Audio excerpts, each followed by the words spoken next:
Sachim Dav Samech Amud Aleph. Alors aujourd'hui, on continue à expliquer la Mishnah qu'on avait apprise. Deuxième ligne de la page. Yatzta Kadrishona. Donc le premier groupe est sorti. Le premier groupe qui était en train d'apporter les korbanot, le korban Pessah, ils sont sortis. Rentré deuxième groupe qui a apporté, le troisième groupe rentre. Tana, Hinikret Katatzlanis. Le troisième groupe s'appelle le groupe des paresseux. La Gemara demande vers le Sagé de Lavachim, mais de toute façon, il n'y a pas le choix, il faut bien qu'il y ait des gens qui viennent en troisième groupe, parce qu'il faut trois groupes, on a vu, parce qu'il y a écrit dans la Torah, Kaala, Dat Israël, trois groupes. Mayavele le Mevad, donc qu'est-ce que vous voulez qu'il fasse? Il faut bien qu'il fasse partie d'un groupe. Il faut bien qu'il y ait des gens dans le troisième groupe.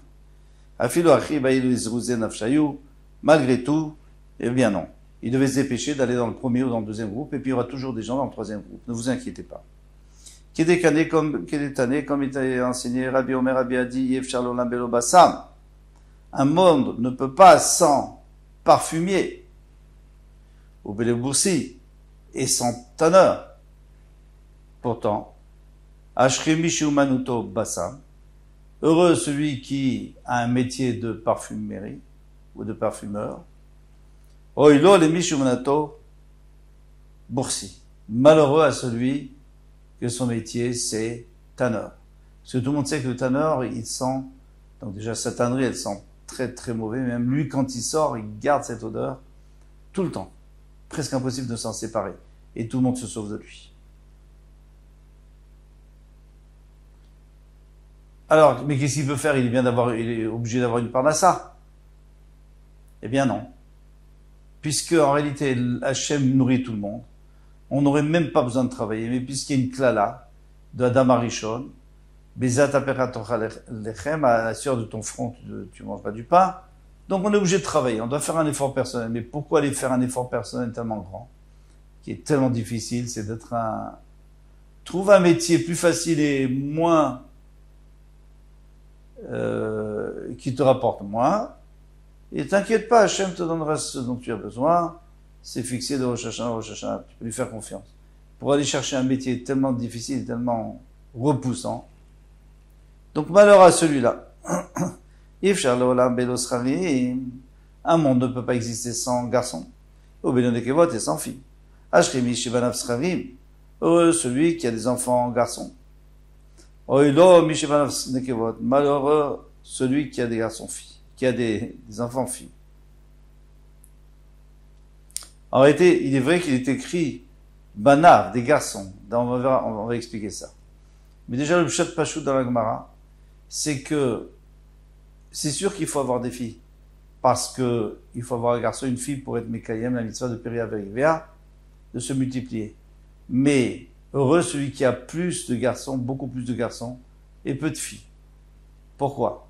La Gemara nous dit, parce que les filles, il faut les surveiller. C'est pas facile. Malheureusement, elles peuvent faire des bêtises. Vous allez dire les garçons aussi, beaucoup moins. Et je parle autant de la Gemara. Maintenant, le Meiri, il dit, mais c'est vrai qu'on est obligé de dire, Mishi Banav Zecharim, ça veut dire qu'il a des enfants garçons. Mishi Banav Nekevot, ça veut dire qu'il a des enfants filles. Mais Banav, ça veut pas dire des enfants. Banav, ça veut dire des garçons. Donc déjà, il y a un problème depuis le début. Et il dit, peut-être la Gemara, elle veut aussi nous enseigner. Ashremi chez Banav, que ces garçons, eh bien, ils font toutes les mitzvot. Ils se conduisent comme des garçons. Et pas comme des filles qui n'ont pas toutes les mitzvot, parce que les filles n'ont pas les mitzvot qui dépendent du temps. Donc, heureux celui qui a des enfants qui font toutes les mitzvot. Kema Seu Bechol. Alors moi, je voulais rajouter un pshat que je n'ai pas vu. C'est que les filles coûtent beaucoup plus cher que les garçons. C'est connu que pour marier une fille, ça revient beaucoup plus. Il y a la dot. On n'a jamais vu une dot pour un garçon. Donc, mais je ne sais pas si c'est le pshat de la Gemara. En tous les cas, ça pourrait rentrer aussi. Kema c'est ubechol. Maintenant, la Gemara continue à dire que tout ce que tu fais en semaine, Erev Pessah qui tombe en semaine, tu le fais aussi Erev Pessah qui tombe Shabbat, sauf laver le parterre, à la fin. Parce qu'à la fin, il y a plein de sang partout. Eh bien, laver le parterre, ça, le sol de la Hazara, ça, on n'a pas le droit de le faire, et pourtant, il le faisait, Shelo Birtzon Chachami. Et les Kohanim le faisaient, même s'ils n'avaient pas le droit, ils le faisaient. Comment ils faisaient? Ils bouchaient la sortie de l'eau, puisqu'il y avait de l'eau, il y avait un petit rigole qui traversait la Hazara, ils bouchaient la sortie, et comme ça débordait, ça lavait tout, et puis après ils ouvraient. Alors pourquoi est-ce qu'il ne faudrait pas le faire? Shelo Birtzon Man, mais qui veut pas? Qui dit qu'on n'a pas le droit de le faire? Qu'est-ce qu'on fait de mal? Amara Friza, Shelo Birtzon, Rabbi Eliezer. C'est Rabbi Eliezer qui interdit. Des rabbins, parce que c'est rabbins, Amre Shvutru. Les rabbins disent, mais c'est même pas, il n'y a aucun même pas, ils sont de la Torah de laver le parterre. C'est seulement, ils sont des rabbins. Alors, comme on est dans le Beth Amikdash, eh bien, on a le droit, puisque le Beth Amikdash, on a le droit de transgresser les xérot des rabbins. Les rabbins n'ont pas mis de xérot au Beth Amikdash. Ven Shvut Bamikdash. Voilà, il le dit. Il n'y a pas de Shvut Bamikdash. Shvut, ça vient du mot reposez-vous. Alors, Shabbat, c'est Minatora, et Shvut, c'est Miderabanan. Mahi. On a vu cette marquette entre Rabbi Eliezer et les Chachamim, pour savoir s'il laver, c'est assour ou pas. Et Tania. Chada Cholev. Soit celui qui traite une vache. Donc, c'est une tolda de dash, parce qu'il fait sortir, comme s'il faisait sortir le grain de l'épi, il fait sortir le lait de la vache. Ve'amechabetz, et celui qui met de la présure dans le lait pour le faire cailler et pour en faire du fromage.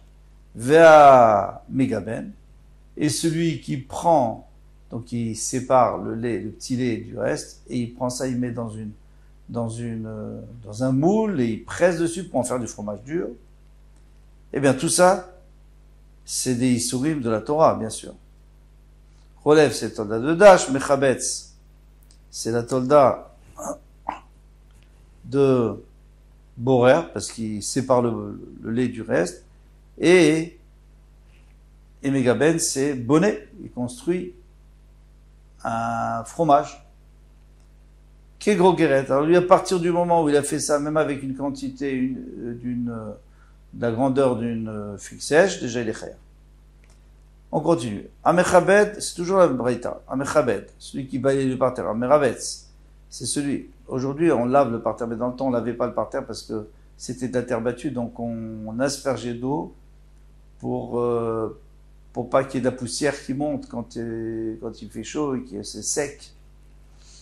Ve'arodechalot de vache. Alors, quel est le problème de Mechabed et Meravetz? C'est qu'on a peur. Alors, quand c'est sur un sol en terre, eh bien, il va égaliser, parce qu'en balayant, il va égaliser les trous qui ont pu être faits par des chaises, par des tables, ou même par les gens qui ont marché. Et ça, c'est Mechabed, celui qui balaye. Et la même chose, celui qui lave aussi. Ça va égaliser le sol. Ve'arodechalot de vache. Et celui qui prend les pains de miel, vous savez que les ruches, donc dans les ruches, il y a des pains et qui sont remplis de miel. Et quand la saison est terminée, on prend les pains de miel et on en fait sortir le miel. Alors celui qui enlève les pains de miel, lui il a aussi un problème, c'est un peu comme Kotser.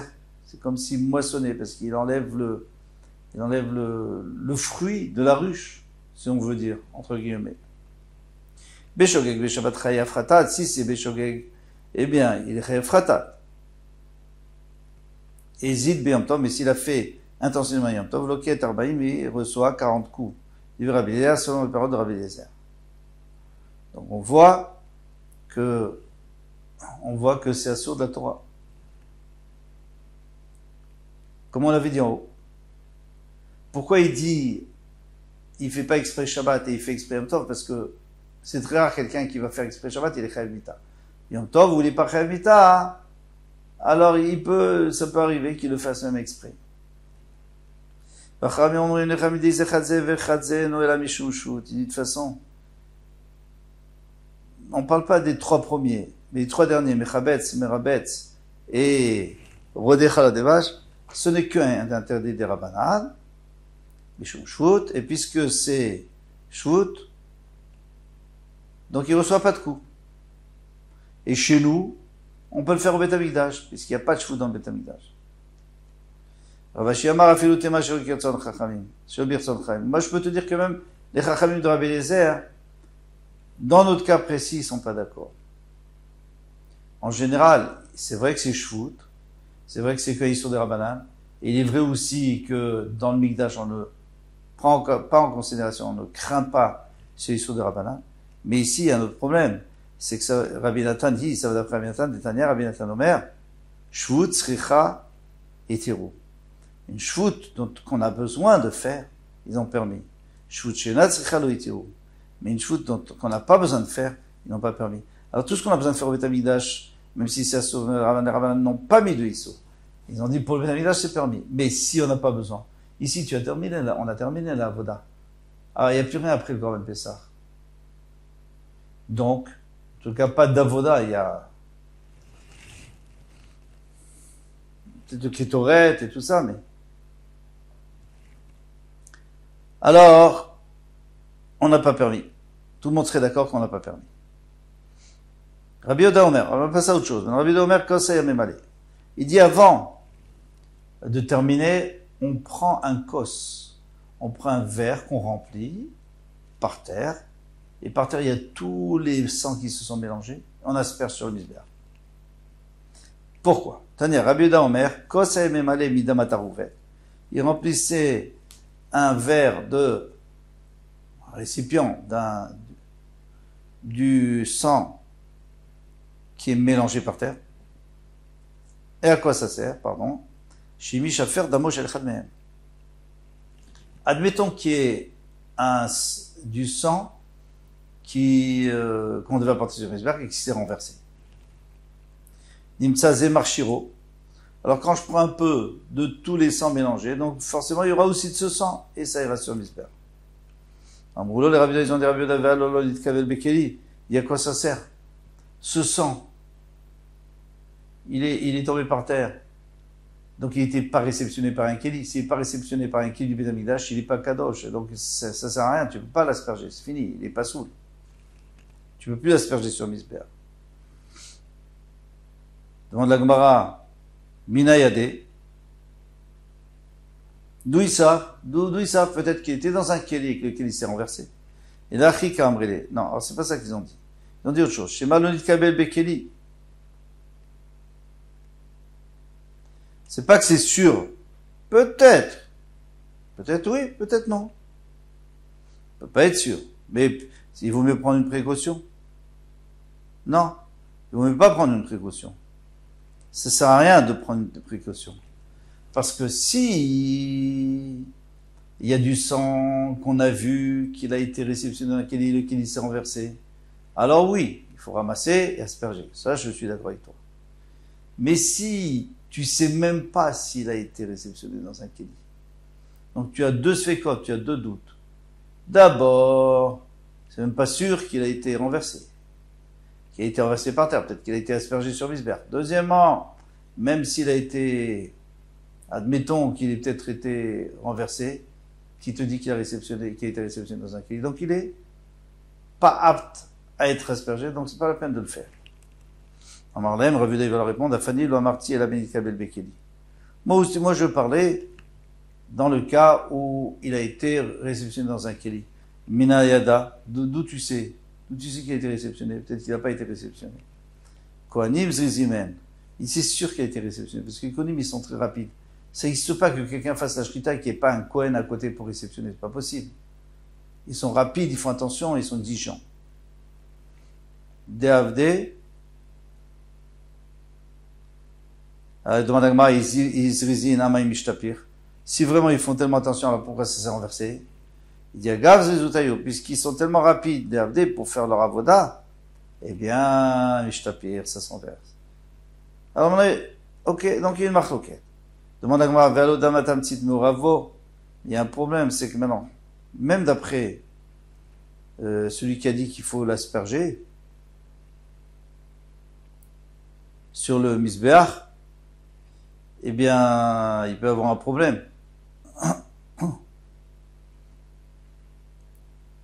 Parce qu'il est mélangé. Qu'est-ce que c'est damatamtit? Il y a deux sortes de sang, il faut se rappeler ça. Il y a deux sortes de sang. Il y en a un qui est cachère pour la zrika et pour la kapara, de l'asperger. Il y en a un qui ne l'est pas.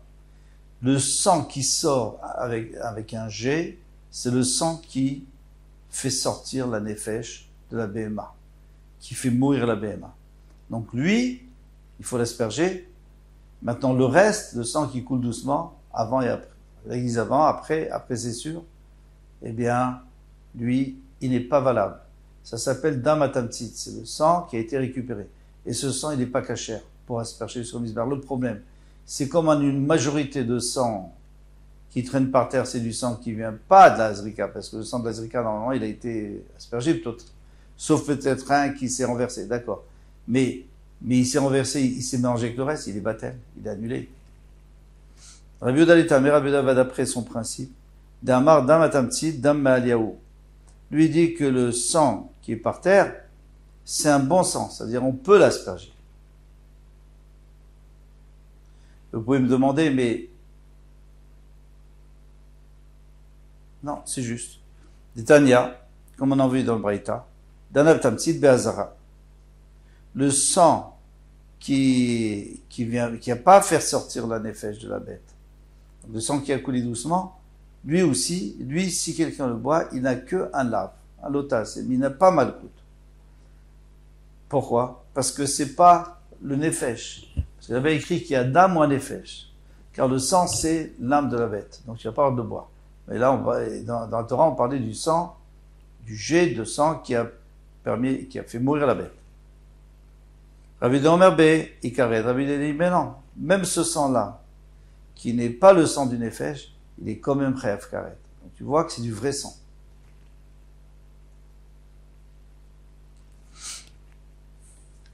Donc puisque c'est du vrai sang, donc on peut aussi asperger tout sur Misbeach avec. V'amar Rabbi Elazar, modé Rabbi Yehuda kapara, she'eno mechaper. Mais Rabbi Elazar, il dit, mais Rabbi est d'accord que pour la kapara, il n'y a pas de kapara. C'est pas mechaper ce sang-là du tamtsit. Chez les marques, il y a dam ou banefesh yichaper. Le sang, eh bien, il sera mechaper si c'est le sang de l'âme. On continue, on tourne la page. Dam shanefesh yotsabo. C'est le sang qui fait sortir l'âme. Mechaper, donc lui, il peut pardonner en l'aspergeant sur le misbeach. Dam shanefesh yotsabo et non mechaper. Mais si c'est l'autre sang du tamtsit, il n'est pas mechaper. Et là, on termine avec ça, et Raveda l'État. Mais Raveda, il va d'après son principe, d'Amar, en dam et vatel dam. Le sang n'annule pas un autre sang. Si je prends du sang, et je le verse dans le vin, alors ça peut être, c'est batel béchichim, c'est des batels dans 60, c'est batels quand il n'y a plus de goût. Parce que le vin, quand il y en a trop, il va enlever le goût du sang et on ne sentira plus le sang. Mais le sang dans le sang, tu peux jamais enlever le goût. Ça s'appelle min bémino. Un genre mélangé avec le même genre. Et bien là, il est jamais vatel. Parce qu'il n'y a rien qui lui a enlevé son goût. C'est-à-dire même le verre de sang, là. Le verre qui a été récupéré. Et qui s'est renversé. Même s'il y a 1000 fois plus, mais il est toujours là, ce verre. Et son goût est toujours là, puisqu'il n'y a rien qui vient à l'encontre de son goût. Pas comme le vin qui va à l'encontre du sang ou n'importe quoi. Chaque fois qu'on mélange deux choses liquides, eh bien, il y a une différence si c'est min bemino ou min shenobino. Si c'est min bemino, en tout cas, Rabbi Yehuda lui dit, c'est jamais batel. Et si c'est min shenobino, il est batel. Bishishi. Voici pour le hamoud d'aujourd'hui. Kol touf.